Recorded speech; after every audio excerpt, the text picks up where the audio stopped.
Bienvenidos a La Otra Realidad. Hace unas cuantas semanas, a propósito de las psicofonías, mencionábamos el fenómeno de las caras de Belmez. Unas teleplastias que desde hace unos 27 años vienen apareciendo en el cemento del suelo de una modesta casa en un pueblo de Jaén. Es un fenómeno absurdo, incomprensible, disparatado, y pongan cuantos adjetivos quieran, pero lo cierto es que a lo largo de estos 27 años no hay ni una sola evidencia de fraude, por lo que muy probablemente nos encontramos frente a uno de los fenómenos paranormales más importantes del mundo. Como siempre, vamos a introducirnos en el tema a través de un reportaje cuya primera parte veremos enseguida, y después les presentaré a nuestros invitados de hoy. Hasta ahora. A pocos kilómetros de Jaén, enclavada en un paraje agreste, camino de ningún sitio, aparece la pequeña población de Belmez de la Moraleda. La Sierra Mágina, o Mágica, como alguien la denominó en tiempos pasados, tal vez a sabiendas de los misterios que en ella se ocultan, muestra la crudeza de unos riscos desnudados por el frío invernal. Coronando el pueblo, un viejo castillo, que en tiempos pasados fue orgulloso bastión en la lucha contra el sarraceno. Desde hace 3 décadas el censo ha permanecido casi inamovible, manteniéndose en poco más de 2.500 habitantes. Gentes dedicadas en su mayoría al cuidado de los extensos campos de olivo que recorren la provincia de un extremo a otro. Las paredes encaladas van alternándose ya con las de ladrillo visto y con los escaparates de modernos comercios. Van quedando atrás aquellos tiempos en que este rincón de la geografía andaluza quedaba aislado por la nieve durante el invierno y el mal estado de la carretera lo hacía casi inaccesible en el verano. En suma, un pueblo español más, hasta que el misterio, sin previo aviso, decidió erigir su particular monumento a lo imposible en un humilde hogar de esta localidad serrana. A partir de entonces, nada ha vuelto a ser igual.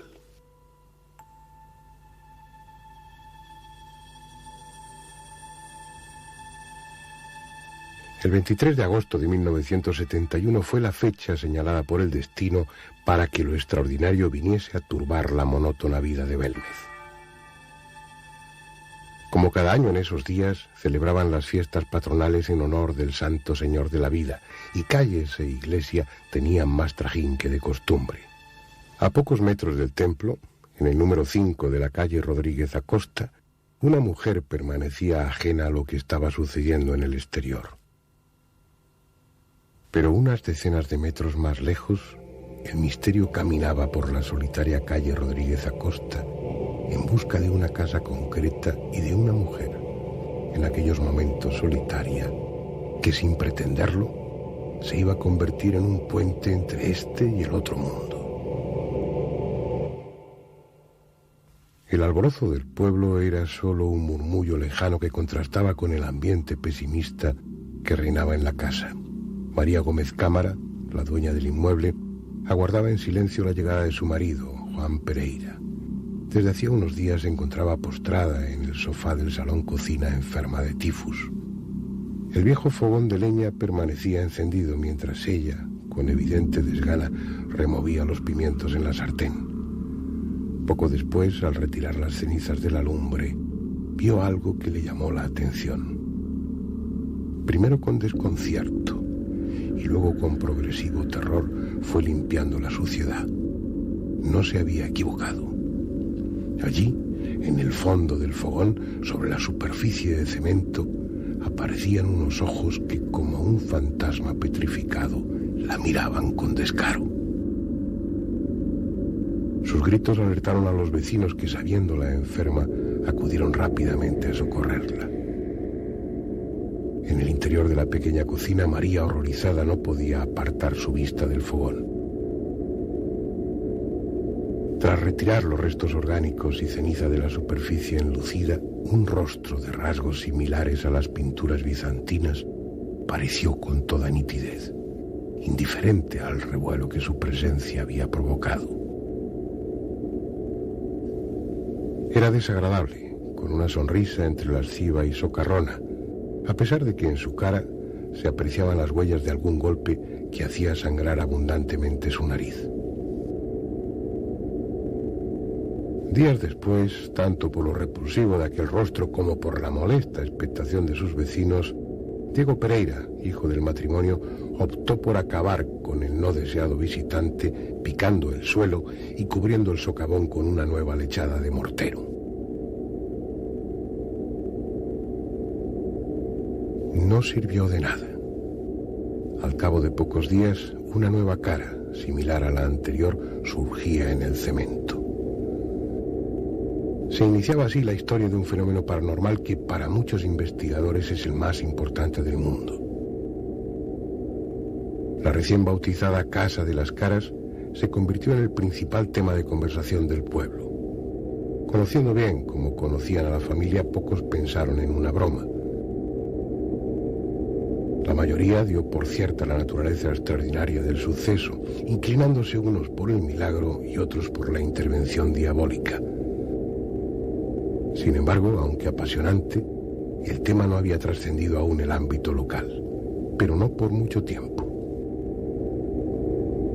La llegada de un reportero del diario regional de Jaén para cubrir las noticias referentes al enfrentamiento entre dos cooperativas aceiteras hizo que la vida de los habitantes de Belmez diera un giro de 180 grados. Una vez publicada la impactante noticia, la afluencia de gentes llegadas primero de la geografía jienense y posteriormente de toda Andalucía convirtieron a Belmez en una corte de los milagros a pequeña escala. Junto a los curiosos empezaron a llegar enfermos en busca de curación y pacatos ansiosos de contemplar lo que para ellos era un indiscutible milagro. Era una cosa que si admitíamos la parapsicología, pues entonces teníamos que cerrar el milagro. Y claro, entonces topábamos con la iglesia y él era el sacerdote entonces. El obispo se vino encima también, mía más que en él, porque yo fui alumno también del obispo y el obispo pues me llamó y me puso casi en la puerta de la calle del obispo. La autoridad eclesiástica del pueblo, encarnada en la figura del párroco Antonio Molina, fue la primera en tomar cartas en el asunto tras las urgentes advertencias que llegaban desde el arzobispado de Jaén, directamente de su máximo mandatario, Monseñor Miguel Peinado. El hecho de que Belmez se hubiera transformado de la noche a la mañana en centro de presuntas manifestaciones sobrenaturales que ya convocaban a centenares de personas no podía ser aceptado por una iglesia que, aún sin competidores, ya estaba perdiendo devotos de forma alarmante. Lo que pasa es que ahí con el periódico de la época lo que se quiso hacer fue tapar el fenómeno. ¿Y qué hicieron? Pues dar caña por todos lados. Es decir, intentar enfrentar a la gente, los defensores de la iglesia por un lado contra los retractores del tema, los defensores del tema, pues lo que hubo un poco de pique, ¿no? Y aquello, claro, aquí en el pueblo provocó un boom muy grande, es decir, venir cola y cola inmensa de gente a ver un fenómeno, cuando la gente aquí lo consideraba como, bueno, lo veía como una cosa normal ya, pues entonces aquello provocó mucho revuelo aquí en el pueblo, ¿no? Aquellos primeros momentos los viví mal, porque nos atacaron mucho la prensa, el Periódico Pueblo, que era entonces el famoso Periódico Pueblo, pues lo montó en 3 días y lo tuvo que tirarnos, no tirar las caras, sino el pueblo en sí, en un día nada más. Y aquello fue un desastre. Y lo vivimos mal porque unos me llamaban por teléfono diciendo que adelante, otros que para atrás, los otros que eran sinvergüenza, los otros los 3 caras de verme. En fin, aquello era un desastre. Fue entonces cuando el alcalde, Manuel Rodríguez Rivas, alentado por el padre Molina, encomendó al albañil Sebastián Fuentes la tarea de socavar el suelo de la casa encantada para descubrir las supuestas causas naturales que producían el fenómeno. Mientras tanto, los diarios continuaban ofreciendo a sus lectores las novedades que cada día se producían en el domicilio de los Pereira. Insospechadamente, el asunto había calado en la opinión pública española y periódicos, como el vespertino Pueblo, aumentaron sus tiradas de forma espectacular gracias a las caras de Belmez. Resultó horrible la declaración del diario Pueblo cuando dijo que las caras de Belmez eran los caras de Belmez, ¿no? Es decir, como que el pueblo entero ya estaban acusando a todo el pueblo de que se quería beneficiar del fenómeno eso, que era una falsedad, ¿no? Y después de todos los estudios que se han hecho, se comprueba fácilmente que no hay ningún tipo de montaje ahí. Es decir, lo verdaderamente extraño, o cuando la gente te pudiera acusar, es cuando el pueblo se ha enriquecido a costa de eso. Dice, bueno, pues el pueblo saca un beneficio turístico tremendo de este fenómeno, pero el pueblo quizás también quizás haya mala gestión por aquí, no sabía montarse la historia. El intento de acabar definitivamente con el suceso no hizo sino aumentar el misterio. Cuando Sebastián Fuentes llegó con la excavación a casi 3 metros de profundidad, no pudo evitar un escalofrío. La tierra extraída aparecía mezclada con huesos humanos, sobre todo de pequeño tamaño. El estudio forense posterior demostró que pertenecían a niños enterrados en el lugar aproximadamente 160 años atrás.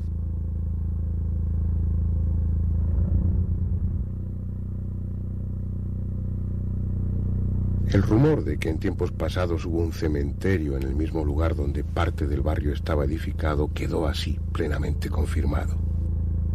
Además, el macabro hallazgo venía sazonado por el hecho de que entre tantos restos humanos no se encontrara un solo cráneo. Por su parte, como si se mostraran complacidas al comprobarse su origen de ultratumba, las caras continuaron apareciendo.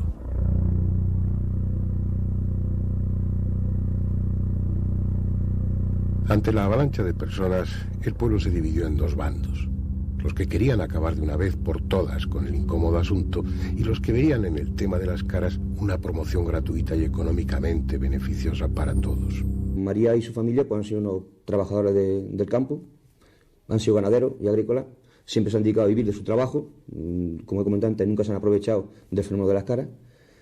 Han recibido muchas críticas a raíz de eso y bueno, últimamente alguna gente pues la critica mucho porque ella dice que se ha hecho rica, pero toda aquella persona que ha visto su casa, que ha visto cómo vive, en las condiciones que vive, puede apreciar verdaderamente que esa mujer no se ha aprovechado del fenómeno de las caras, sino al revés, está aguantando muchas aglomeraciones de gente en horas de su descanso, en horas de siesta, en horas de dormir, y la familia igual, ¿no? Es decir, que se podían haber aprovechado, pues sí. Que no lo han hecho, también es verdad.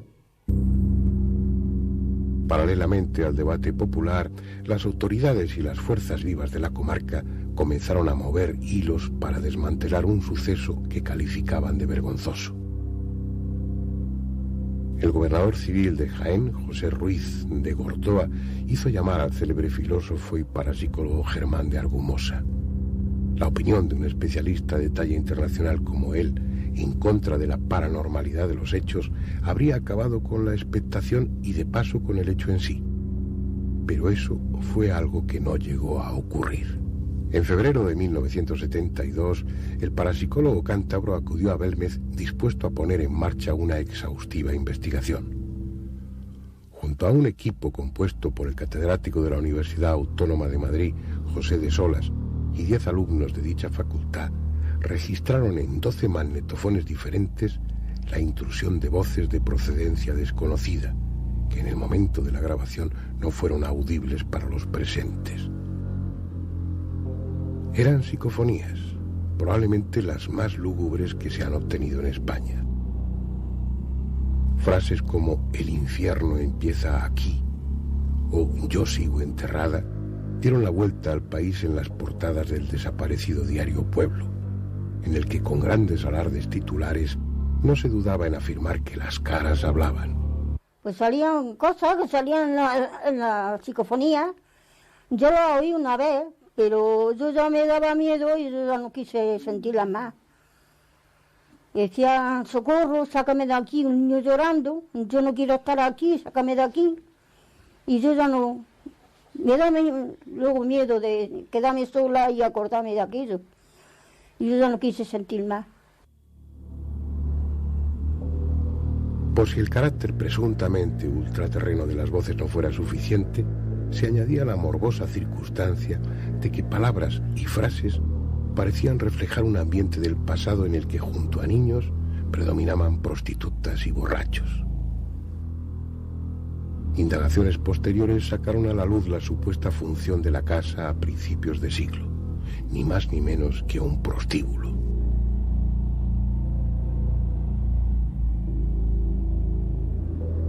Meses más tarde, por la Casa de las Caras pasarían investigadores de gran renombre, como el psicólogo alemán Hans Bender, cuya opinión se uniría a la de otros expertos, descartando la posibilidad de un fraude. Las maniobras oficiales y el poder de una iglesia intransigente no pudieron evitar que el paso de los años haya convertido al hogar de María Gómez Cámara en un punto de referencia obligado a la hora de hablar de fenómenos paranormales. La aparición de nuevos y desconcertantes rostros de diversos estilos y tamaños ha perpetuado el fenómeno de Belmez hasta nuestros días, a pesar de las voces que en su momento trataron de desprestigiarlo. La cuestión es, como veremos después, el primordial papel que María, la dueña de la casa, juega en esta historia. Bien, yo creo que con esta primera parte del reportaje ya hay datos suficientes para iniciar el debate. Pero primero voy a presentarles a los invitados de hoy. Andrés Averasturi, a quien ya conocen sobradamente. Insisto en lo que comentábamos antes de que se encendieran los focos. Él es el alter ego de este programa. No, tampoco hay que pasar. El ego eres tú, lo pones tú y yo pongo el alter. Es el alter. Manuel o Manolo Gómez Ruiz, abogado que lleva muchos años investigando el fenómeno de las caras de Belmez, que dirige una exposición de fotografías, yo creo que no de la más completa, la más completa que existe, en la que se muestran las caras de Belmez desde el principio hasta la actualidad.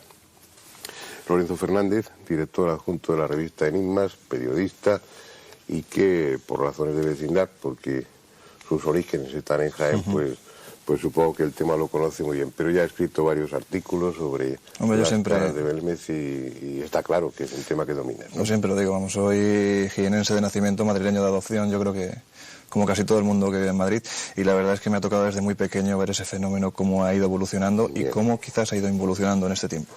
Luego hablaremos de todo ello. Iker Jiménez, también director adjunto de la revista Enigmas, también periodista, también especializado en la investigación de campo de estos temas y que también, una vez más, pues conoce las caras de Belmez porque las ha estudiado y ha seguido la pista a los aspectos oscuros o controvertidos que tiene el fenómeno. Iniciemos el debate, pero antes me gustaría señalar para los más jóvenes que el acontecimiento de las caras de Belmez fue un tema para las portadas, para las primeras páginas de los diarios de la época, en principio de los años 70. Fue una auténtica conmoción social. Yo creo que podríamos empezar un poco por lo que significó desde un punto de vista periodístico, desde un punto de vista de noticias, la introducción de un fenómeno extraordinario, aparentemente sobrenatural, en los medios de comunicación, en una época en la que, aún bajo la dictadura, pues estos temas no estaban muy bien vistos, ¿no? Manolo, tú que estás a mi derecha, empieza. Realmente no, para todos los que aquella época nos coge ya muy, o sea, diríamos casi ni habíamos nacido. Tampoco exageres. Bueno, prácticamente dicho, no he dicho que no. Pues realmente cuando revisamos las hemerotecas y vemos toda la prensa que aquel tema generó, nos deja de sorprendernos, porque realmente fue un tema que llenó portadas, que hizo que un periódico tan importante como en aquella época era el Diario Pueblo, pues duplicara o triplicara incluso la tirada en un mismo día, y que en España por primera vez a nivel, diríamos, nacional se empezara a hablar de un fenómeno parapsicológico. A la gente en aquella época pues le decía parapsicología y le sonaba como algo que extraño, algo oculto, y este diario pues se encargó poco a poco de introducir al pueblo español en la época que estamos refiriendo, en el año 71, en un fenómeno. Pero desgraciadamente no, mientras que hubo esa primera época donde parece que hubo un poco de interés en el tema, el fenómeno fue cortado rápidamente y, diríamos, en la nebulosa de la historia a la actualidad, pues prácticamente la imagen que nos ha podido llegar del fenómeno Belmez realmente no tiene nada que ver con lo que allí sucedió en aquellos primeros instantes. A mí me interesa mucho resaltar en este primer instante, para que veamos lo importante que puede ser el fenómeno, ya no solo desde un punto de vista parapsicológico, sino social, unas declaraciones que hizo un director de cine, Agustín Villaronga, que ha hecho concretamente una película basada en los hechos de Belmez, 99.9. Pues las declaraciones, cuando lo presentaba en el Festival Internacional de Sitges, dijo: he intentado o me he alejado de la anécdota de unas caras aparecidas en la pared para, diríamos, hacer una historia de misterio más real. Ahí podemos reflejar lo que es el tema en sí, es decir, para todos en nuestra conciencia ha quedado que era una anécdota, algo que sucedió, pero que, bueno, que se demostró que era falso. Una muy mala información porque nunca apareció ninguna en la pared y sin embargo al 80 al 90% de las personas que tú puedes preguntar pues creen que aparecieron en la pared y se termina diciendo que bueno, hay que volver a una realidad más evidente, más tangible, pero qué historia más interesante o más importante que una que dure ya 28 años. ¿Cómo se nota que es abogado? No, yo reconozco que viví aquella historia desde dentro. Fue efectivamente mi primera historia parapsicológica y mi primera historia del periódico. Estaba yo empezando. Es terrible que digan que eran tan jóvenes o que no habían nacido. Yo estaba trabajando ya en el periódico Pueblo, precisamente en Pueblo en esa época. Recuerdo que era Antonio Casado y otros compañeros los que fueron para allá. Y recuerdo las discusiones que había en el propio periódico, es decir, no lo que se publicaba, sino lo que preguntábamos, lo que comentaban ellos cuando venían de Belmez. Y había una especie de división de opiniones, ¿no? Unas partes, ellos mismos los que estaban allí decían, mira, esto es incomprensible, y otras veces, bueno, pues hasta al párroco se le echó la culpa o se le implicó en aquella historia y todo lo demás.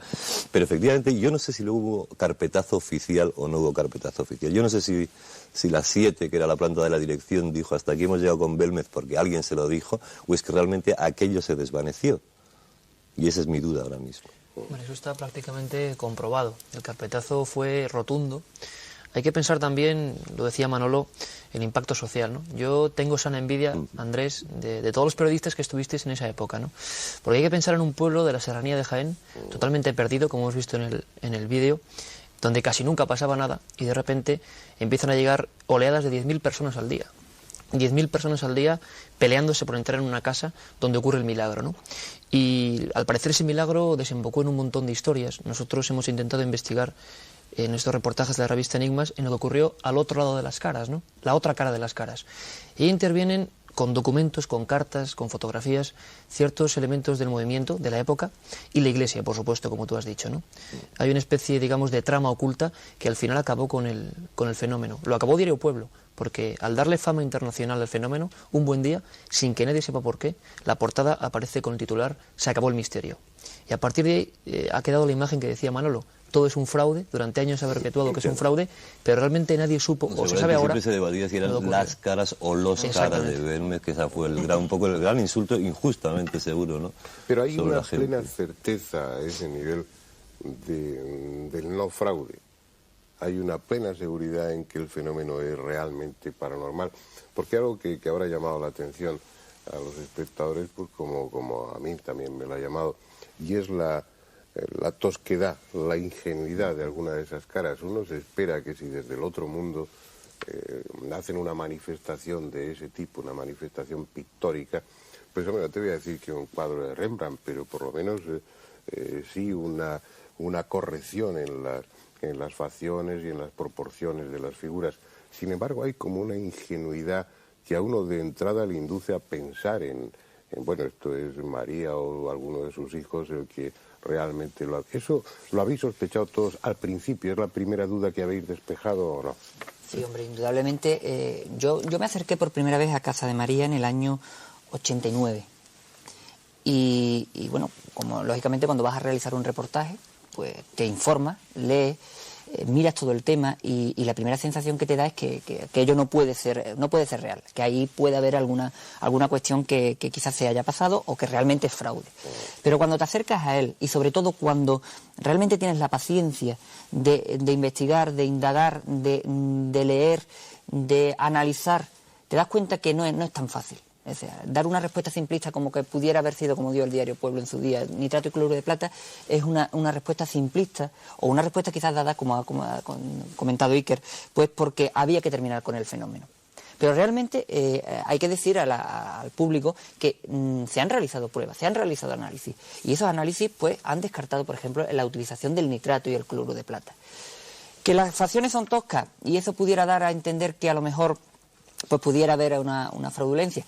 También, si recordáis a lo mejor un libro ya muy antiguo de René Sadré, el Tratado de Metapsíquica, Precisamente René Zadré decía todo lo contrario, cuando hablaba de las formaciones ectoplasmáticas o cuando hablaba de los moldes y los vaciados, que concretamente al no saberse cómo funciona ese tema, la tosquedad es lo que le da más certeza de genuidad, porque lo más lógico fuera que se pintara de una manera clara. De todas maneras, también hay que decir otra cosa, no todas las caras son toscas. Y además, una cosa que también es muy importante dejar claro, y es que no es que aparezca una imagen y se quede ahí en el suelo, diríamos, plantada, sino que esa imagen evoluciona. Oye, pues, me viene al pelo, porque dentro de esos insertos que a veces, en ocasiones, introducimos dentro de estos coloquios, estos debates, vamos a ver uno muy breve en el que se puede ver precisamente cómo las caras de Belmez no se mantienen estáticas, sino que cambian de forma incluso de desplazamiento. Vamos a verlo. Este es el primer rostro aparecido en Belmez de la Moraleda. Las gentes, al verlo surgir, creyeron que se trataba del retrato de una persona brutalmente golpeada. Tras ser recortada del suelo del fogón y colocada tras una hornacina de cristal, comenzaron a sucederse extraños cambios. El rostro ensanchó sus facciones, deslizándose hacia la derecha, a la vez que una macabra sonrisa se dibujaba en sus finos labios. Hoy, el rostro, totalmente esférico, parece haber empezado a difuminarse. 30 años después, no se parece en nada a la faz que atemorizó a España en aquel verano de 1971.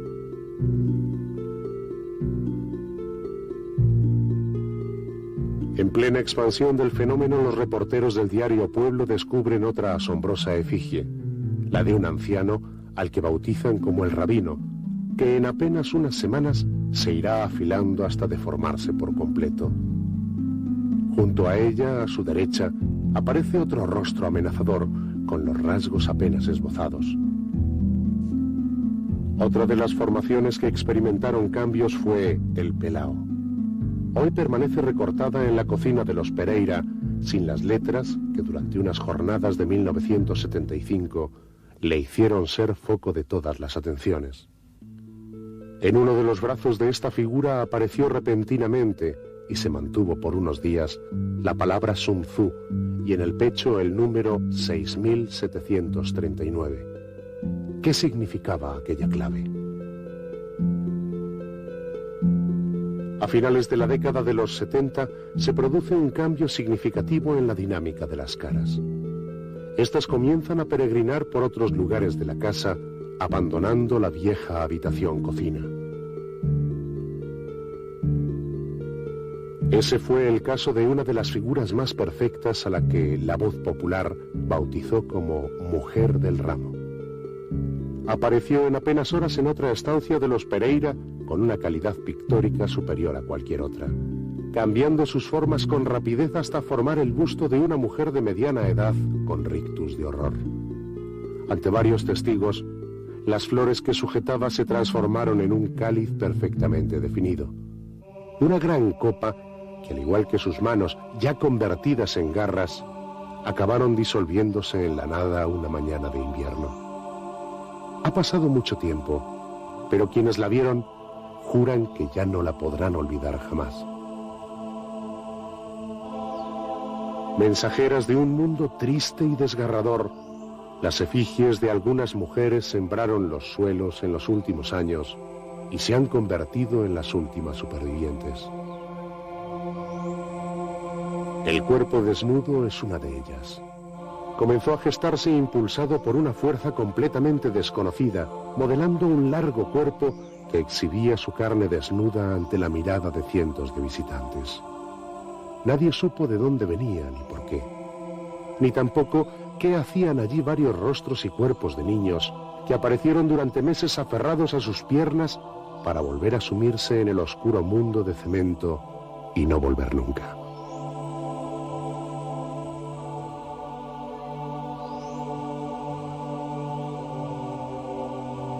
De ellos apenas queda el recuerdo. Quizás sus hermanas mayores, aquellas que llevan más de 25 años aferradas al suelo, sean las únicas que sepan el secreto de esta vida y muerte de los rostros de Belmez, pero por lo que parece, no están dispuestas a desvelarlo.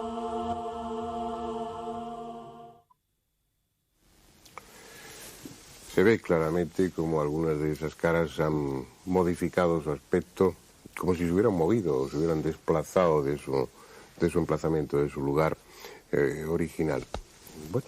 Incluso, Fernando, fíjate, hay una cosa muy clara, y es que no solo es que hayan evolucionado desde el momento en que aparecen hasta que pues algunas se expanden, sino que incluso desaparecen. Y yo creo que con el paso del tiempo lo que sí nos damos cuenta es que el fenómeno de Belmez se ha convertido en nuestro gran fracaso. Por una cosa muy sencilla, porque es un fenómeno que, al contrario que otros tantos, tú bien sabes que a mí uno de los fenómenos que más me gusta investigar es precisamente todo lo que conlleva casas encantadas, fenómenos poltergeist. Pero obviamente cuando alguien me cuenta algo que está pasando en su casa, que están muy asustados, yo voy al lugar y la verdad es que siempre vas con una cierta incredulidad, cierta duda, y a mí donde no me cabe ninguna duda de que hay un fenómeno extraño de verdad es en Belmez, porque al margen de la aparición de las propias caras hay otros fenómenos. Tienes desde grabación de psicofonías verdaderamente dramáticas en las que se oyen voces de gente que o está amenazando, o psicofonías que grabó el filósofo Germán de Argumosa verdaderamente dantescas. También tienes aparición de ectoplasmas, de fotografías en las que surgen de repente de la nada unos seres monstruosos que se van de las propias caras. Tienes agresiones incluso, según se comenta, agresiones y fotografías, de hecho, de las propias caras. O sea, que es un fenómeno en el que se une todo. Lo ideal, es el caso perfecto dentro de un fenómeno poltergeist en el que confluyen todos los elementos para decir hay que investigarlo y no hay que dejar pasar como hemos dejado pasar o como han dejado pasar 27 años para poder meter instancias. ¿Qué? Porque a mí, es decir, yo me pongo otra vez en mi situación. 27 años apareciendo cosas, apareciendo historias con psicofonía. ¿Y eso con qué sentido? ¿Por qué aparece eso? Pregunto. O sea, el razonamiento... ¿Qué quieren? Es decir, yo entiendo que las psicofonías y todo eso que hablábamos en los primeros programas, bueno, pues dan un mensaje que dar, tienen algo que decir. ¿Ahí qué pasa? ¿Qué ocurre con esas caras? ¿Salen y punto, y ya está? Salen, se expanden, desaparecen. ¿Y qué se trata? Quien sea. Es que esa es la gran pregunta, ¿no? Esa es la gran pregunta, Andrés. ¿Qué ocurre y por qué hay, no? Precisamente. Hay que pensar también, yo quería ahondar también un poco en que el fenómeno de Belmez, además, yendo un poco con lo que tú has comentado, es realmente dramático en general, ¿no? La gente que lo oye piensa en dibujos, pero como hemos visto y los que hemos vivido bastantes horas allí hemos comprobado que todo eso, toda esta historia de Belmez, que ocurre en una casa bastante humilde, muy humilde, en un pueblo aún más humilde, en una zona, digámoslo así, en esa época deprimida de Jaén, tiene un dramatismo, un halo de, vamos a decirlo, negativo, ¿no? Casi toda la gente que ha estado en Belmez y que ha visto las caras no les ha dado ninguna interpretación positiva. Nadie ha hablado de vírgenes, de santos, de apariciones, digamos, un poco tranquilizantes. Todo lo contrario. Es más, yo recuerdo anécdotas como cuando estuvimos Lorenzo y yo con uno de los albañiles que hizo una de las experiencias más terribles, que fue cavar, por orden del ayuntamiento, un agujero de nada más y nada menos que 2,80 metros de profundidad. Imagínense estos obreros bajando a ese foso y que se empiezan a encontrar huesos humanos, huesos de niños y ni una sola calavera. ¿Qué ocurría allí? ¿Qué pasaba? Luego se descubrió que desde el siglo X eso es un tremendo cementerio, desde la época de las mezquitas árabes. Entonces te quiero decir, Andrés, que todo esto es una amalgama bastante negativa y que lo que no cabe duda, al menos si es real todo esto, es que es algo realmente desagradable. Es una historia donde lo que se expresa es dolor, es angustia, las voces, como decía Lorenzo, expresan cosas tan terribles como hechas voces, hay que decirlo, varios... Pero ¿por qué introduces y sueltas así si es real? ¿Tenéis dudas o no tenéis dudas? Tienes una explicación, supongo. Claro. Es que esa es la cuestión principal. Sobre ¿no? la autenticidad del fenómeno, No. la interpretación, ahora iremos a ello y trataremos de especularemos, no podemos hacer otra cosa. Pero Humedades se descartó. Yo siempre, en este punto, ¿no? de debate, yo siempre comento una cosa claramente. Es decir, yo ahora mismo estoy en disposición de poder demostrar con documentos que cualquier o todas las hipótesis que se han barajado hasta ahora para decir que es fraude Belmez se pueden descartar. Pero si me estás pidiendo que dé un paso más, que es la interpretación, ya diríamos, tenemos un pequeño problema. Sabemos lo que no es, ¿no? Pero no lo que es. Bueno, pues cuéntanos, Manolo, ¿Qué es lo que da? lo que no es, el resultado de esas pruebas. Pues muy bien, no, tendremos que empezar por la primera, indudablemente, que fue el diario Pueblo, en el año 72, en un reportaje que ya han comentado mis compañeros, en un titular dicen: se acabó el misterio, y la definición que dan al fenómeno, o la solución que dan al fenómeno, es que estaba realizado con nitrato y cloruro de plata. Yo lo explican de una manera más, diríamos, más rimbombante, porque dicen nitrato y cloruro de plata cuando incide una luz ultravioleta en un preparado, etcétera, etcétera. Bien, eso que pudo ser la primera explicación, de hecho hicieron un molde en donde sale una de las caras que se realizó con nitrato y cloruro de plata, pues podría haber dado la solución, pero el problema no era realizar una cara con nitrato y cloruro de plata, que, bueno, pues lógicamente se puede hacer. La cuestión era encontrar nitrato y cloruro de plata en las caras de Belmez. Y en ninguna de las pruebas que realizaron, o supuestamente realizaron, y aquí sí que hay que hablar de supuesto, porque el equipo del diario Pueblo habla de muchas pruebas, pero realmente no ofrece el resultado prácticamente de ninguna. Pues bueno, cuando se realiza esta supuesta prueba, deberían haber encontrado en las muestras que ellos mismos dicen haberse llevado a analizar el cloruro y el nitrato de plata. Y sin embargo no la encontraron ahí. Es Jordán Peña, en uno de sus libros, el que da la clave de por qué se dio esa explicación. Y fue precisamente una llamada que se hizo al señor Viñas, que era el químico de ese equipo, por el cual se le decía que una posible solución para ver su credulidad era el nitrato y cloruro de plata. Lo cierto es que, sea verdad esta llamada o no sea verdad, lo cierto es que dieron esta explicación. Pero posteriormente, en el año 75, el doctor Alonso, de un instituto cercano, porque era de Valencia, del Instituto Mineralógico e Hidrológico de Valencia, del Consejo Superior de Investigaciones Científicas, analizó el pelao.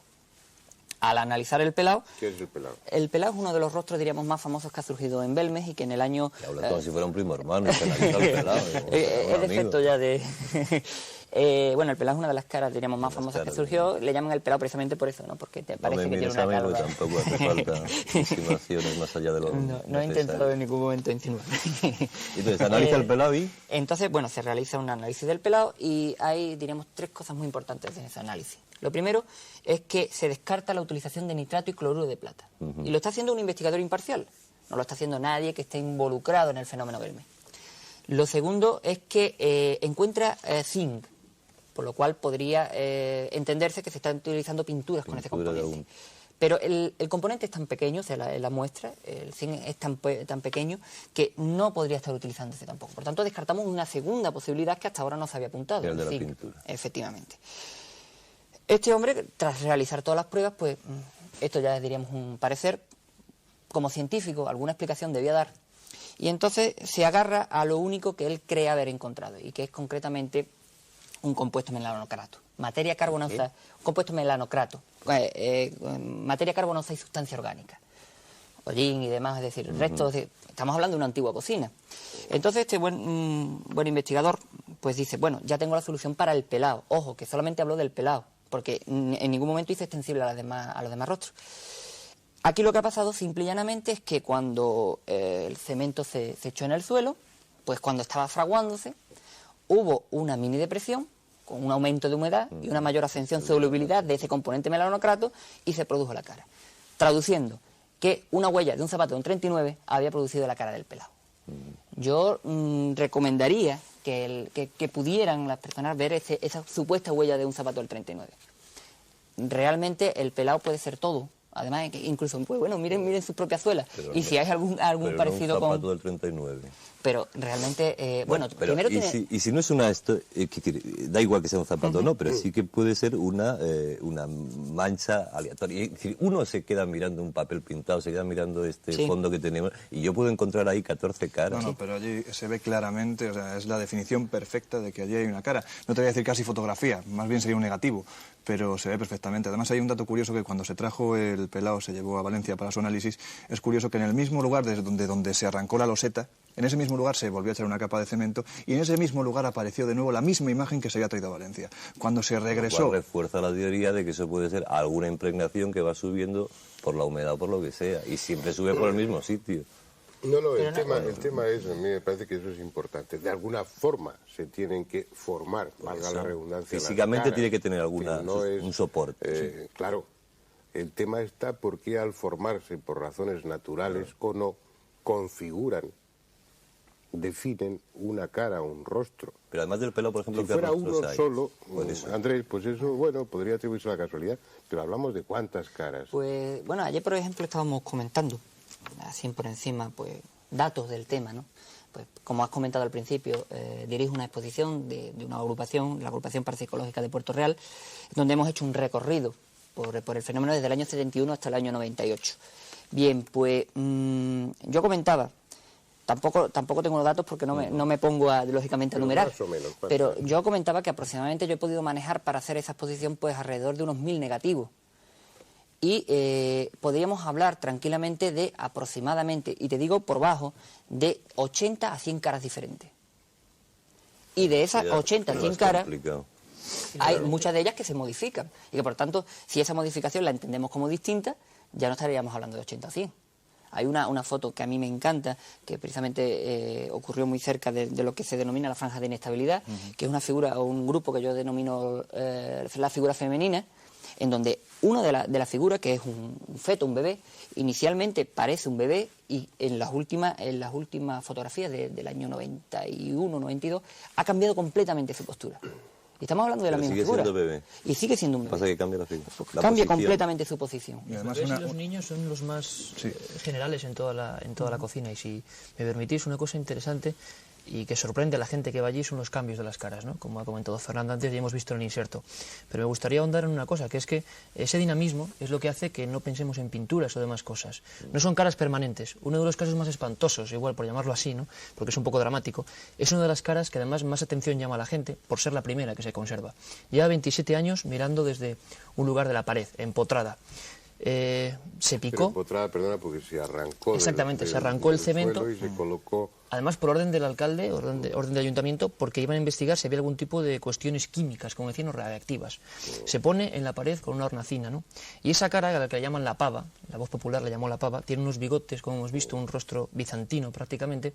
Ese rostro esférico, se puede hacer un seguimiento perfecto y se ha ido desplazando.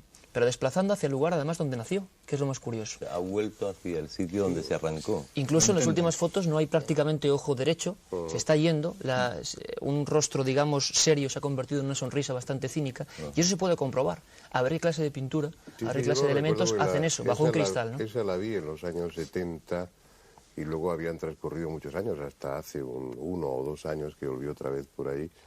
Entonces yo tenía la imagen de esa cara dentro de ese trozo de cemento que estaba centrada más o menos. Ahora está totalmente, bueno, ya hay un trozo de la cara que está fuera del cemento como si se quisiera escapar de ahí. Realmente el tema es extraordinario, yo pienso que es muy sugestivo. Lorenzo, dime. Sí, digo que volvemos al dramatismo que envuelve al lugar, porque de hecho yo creo que estaréis todos de acuerdo en que de las caras que han aparecido en todo este tiempo, pues yo no creo que haya ninguna que ofrezca una generosa sonrisa, todo lo contrario, son todo caras dramáticas. Estamos hablando de aparición de fetos con unos cráneos totalmente descompensados, de un tamaño impresionante, pero sobre todo eso, caras dramáticas, ninguna inspira alegría. Es decir, estamos hablando que al margen también de esto, volviendo a las psicofonías, también vemos que se ofrecen psicofonías desagradables, dramáticas, como por ejemplo, pues yo creo así, la primera que me viene por su espectacular contenido, la que decía "El infierno empieza aquí". Estamos hablando de un contenido, yo creo que para la época, estamos hablando del año 72 cuando se obtiene esta psicofonía, pues yo pienso que es bastante fuerte para la época que apareciera esto con este contenido y en ese contexto. De la Iglesia en esta historia. Eso es lo que yo iba a preguntar antes de que pasemos a publicidad. Y antes de que veamos la segunda parte del reportaje, pues estamos situándonos en los principios. Hay una actitud social popular que es la de entusiasmo, que expresada a través del diario Pueblo. La gente se muestra apasionada por un fenómeno extraordinario. Esa es la actitud popular. Y luego está la actitud oficial, la de la Iglesia y las autoridades, que en un momento determinado dan orden, como veremos después en la segunda parte del coloquio, dan orden de terminar con esa historia. ¿Por qué esa disparidad? ¿Por qué a las autoridades les molesta o les molestaba? Yo creo que les sigue molestando ese tipo de fenómenos, y por qué a nosotros, a la gente común, nos interesa. Pues mira, ahí yo creo que Manolo ha dado en el clavo al principio cuando ha comentado que es cuando se empieza a hablar en España por vez primera de un fenómeno paranormal, y encima nos encontramos con que es un fenómeno pues que se sale de molde, es un fenómeno realmente espectacular, ¿no? Y lo cierto es que toda esta evolución que ha ido sufriendo con el tiempo, pues en su momento no gustó. Obviamente, imagínate lo que estamos hablando del año 71, el poder que podía tener por aquel entonces la Iglesia no es el de ahora, era otra Iglesia bastante diferente, y obviamente me imagino que al párroco del pueblo, al igual que a Miguel Peinado, el obispo de Jaén, le molestaba bastante que de repente un fin de semana hubiera más de 10.000 personas que pasaran por la Casa de las Caras. Estamos hablando de un pueblo de 2.700 habitantes y más de 10.000 personas pasan por esa casa. Y sin embargo la iglesia no fuera nadie. Y encima lo que comentábamos ayer, Manolo, pues en una casa de una persona que no acudía a misa. Es decir, la típica aparición de esta... Hay un momento importante en esta historia que yo creo que es cuando se inicia el rumbo de acabamos con el fenómeno o lo dejamos vivir, ¿no? Nos decía el antiguo alcalde, el que vivió y a punto estuvo de ser encarcelado por esta historia, Manuel Rodríguez Rivas, nos dijo que el pueblo era una especie de guirigay tremendo. Imaginaos autobuses llegando del norte de Europa, de Francia, de Alemania, a ver el milagro, ¿no? En un pueblo donde nunca había pasado nada, como he dicho antes. Unos tremendos disturbios de orden social y diarios, ¿no? Pero hay un momento importantísimo en esta historia, que es precisamente la mujer de Francisco Franco, Carmen Polo, que inicia lo que es la otra historia. Doña Carmen, la otra historia. Y ordena a una periodista de apellido Salcedo que en el propio Belmez haga un informe, nosotros hemos visto ese lugar donde hizo el informe, haga un informe extensísimo de cada cara de ese fenómeno para ver si tiene que ver con lo religioso o no tiene que ver con lo religioso. En el mismo momento en que esa periodista entrega ese informe y demuestra en sus fotografías que ahí no hay nada de religioso, que todo lo contrario, que son fetos, mujeres desnudas, lo que aparecen en ese lugar, es cuando empieza lo que se llamó en su día la Operación Tridente, es decir, una fase iniciada por la Iglesia y por nombres y apellidos del movimiento que dijeron esto hay que acabarlo porque encima ya de raro no son ni santos, ni son vírgenes, ni es nada, ¿no? Es lógico, Fernando, que si descartamos... Recordarme que luego en la segunda parte hablemos de esa Operación Tridente. Digo simplemente un apunte. Si descartamos en aquella época lo religioso, no nos queda más remedio que ir a lo parapsicológico. Y obviamente, vosotros bien lo sabéis... O a lo sobrenatural. O a lo sobrenatural, da igual, los términos. El caso es que ambos términos en aquella época, y lo sabéis bastante bien vosotros que la vivisteis, no estaban bien vistos. Vamos a ver la segunda parte del reportaje, antes de continuar con el coloquio, donde yo espero que se cuenten cosas tremendas. Se contarán. Estamos hablando de fenómenos que tienen que ver mucho con lo trascendente, lo sobrenatural, lo estremecedor. Pero bueno, antes de nada vamos a continuar con los datos objetivos, vamos a ver esa segunda parte del reportaje. Han pasado 27 años y María continúa siendo esa mujer que tiempo atrás se caracterizó por su fuerte carácter. Con la mirada perdida en las desconcertantes teleplastias, deja entrever esa sutil relación que, como muchos aseguran, siempre ha habido entre ella y las caras. Mucha gente piensa que está vinculado a María. La gente piensa aquí en el pueblo, sobre todo el comentario general del pueblo, es que una vez que María muera, las caras desaparecen. Yo personalmente pienso que María es el hecho principal de que aparezcan las caras. ¿Cómo lo hace? Pues eso es tema de los técnicos, ¿no? De que estudian los fenómenos paranormales. El pensamiento general del pueblo es que una vez que desaparezca María, desaparecen las caras. También hay comentarios de que en otras casas paralelas han aparecido caras, pero claro, ahí la gente ha cerrado sus puertas y nadie sabe si es verdad o mentira, porque no quieren abrir, porque también este hecho ha provocado la afluencia de mucha gente a visitar las caras con una molestia inclusive para la familia, ¿no? Entonces, en la casa que haya aparecido al lado, pues han querido taparlo, pero se comenta también eso, de que hay en casas paralelas que han aparecido caras. Yo en estos últimos 3 años yo no he visto ninguna modificación de las caras. Se ven más nítidas, menos nítidas, en función también del estado anímico de María, bajo mi punto de vista, porque cuando ella está enferma las caras han disminuido de tonalidad, y cuando se encuentra anímicamente muy bien, las caras tienen otra tonalidad, pero que modificaciones yo no he apreciado. Simplemente mayor claridad o menos claridad. Lejos quedan aquellas jornadas en las que la imagen de María era algo común en las páginas de los diarios nacionales y en todas las publicaciones especializadas del mundo. Todo eso es ya historia. Sin embargo, la mente todavía lúcida de la anciana conserva vivo el recuerdo de aquel día en que una mancha en el suelo de la cocina cambió su vida. Fueron tiempos difíciles, tiempos de incomprensión, de ataques, en su mayor parte instigados desde estamentos políticos y eclesiales, tiempos de coacción, de molestias continuas, cuando su casa se convirtió para muchos fanáticos en poco menos que un lugar de culto religioso. Aún así, lo peor era la llegada de la noche, cuando los curiosos se habían ido y la familia quedaba sola con los otros intrusos, con las caras que, como huéspedes no deseados, se habían instalado en aquel hogar. Era entonces la hora del miedo, la hora del quiénes son y por qué están aquí. Y ya el gobernador dijo que le mandaron una fotografía, si merecía la pena venir a ver las caras o no, la cara.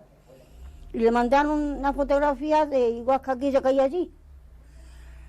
Y vino la Guardia Civil, y vino la policía, vino el gobernador, vinieron muchos soldados, vino la televisión el domingo próximo y ya el primer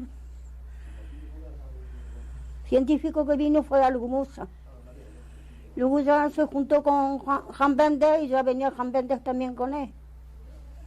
Y ya siguió la carrera esa. Han venido ya otros científicos más y estaban investigando. Pero hasta fecha todavía no sabemos lo que es. María Gómez Cámara recuerda haber visto pisar el suelo de su pequeño salón a gentes de todas las razas que habitan el planeta. Naturalmente que era una molestia, pero nunca ha cerrado su puerta a los curiosos y menos aún a los investigadores que de buena fe han acudido a su hogar para intentar descifrar el enigma.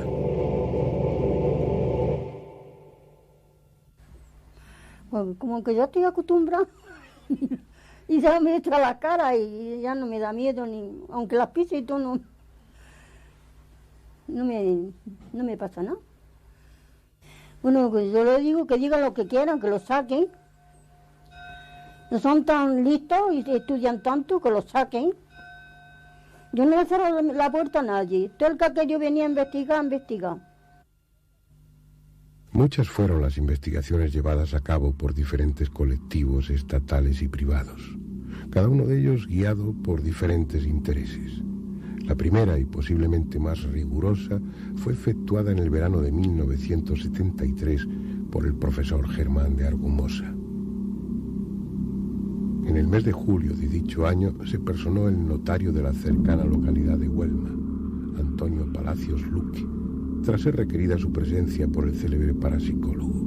El motivo de la llamada era llevar a cabo de manera oficial el precintado de la cocina y levantarlo 2 meses y medio más tarde. Se precintó la vivienda donde estaba ella, donde salían las caras, y entonces resulta de que estuve precintada sobre 2 meses o algo de eso. ¿Y cuál fue nuestra sorpresa? Que cuando se quitó el precinto, el notario había hecho unas fotografías y las cuales salieron horrorosas, para no verlas, porque te daba miedo de lo que había allí aparecido en aquella cinta. Para efectuar la operación habilitaron una nueva cocina a María, quien en ningún momento se opuso a que se realizara la incómoda operación. Días más tarde, en la nueva estancia comenzó a perfilarse una figura de mayor tamaño a lo ya habitual. Poco después, sobre la reciente lechada de cemento, surgió el cuerpo de una mujer que de cintura para arriba dejaba patente la perfección de sus trazados. Fue bautizada como la Dama de la Copa, aunque finalmente el utensilio que sujetaba se transformara en un gran ramo de flores. Llegado el momento, el precinto fue levantado y, para desconcierto de los escépticos, pudo comprobarse que las caras habían cambiado. Terminaba así, o debiera haber terminado, la polémica que enfrentaba a los defensores de la autenticidad de las caras con los que sostenían la naturaleza fraudulenta del suceso. Todo parecía indicar que las caras no solo aparecían sin intervención directa de los vivos, sino que además cambiaban de forma e incluso de lugar. La cuestión quedaba abierta a preguntas más inquietantes, las mismas que María se viene haciendo desde el principio.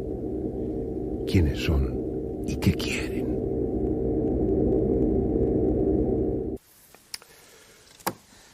Entremos en la recta final y en materia. Venga, quiero aquí escuchar cosas.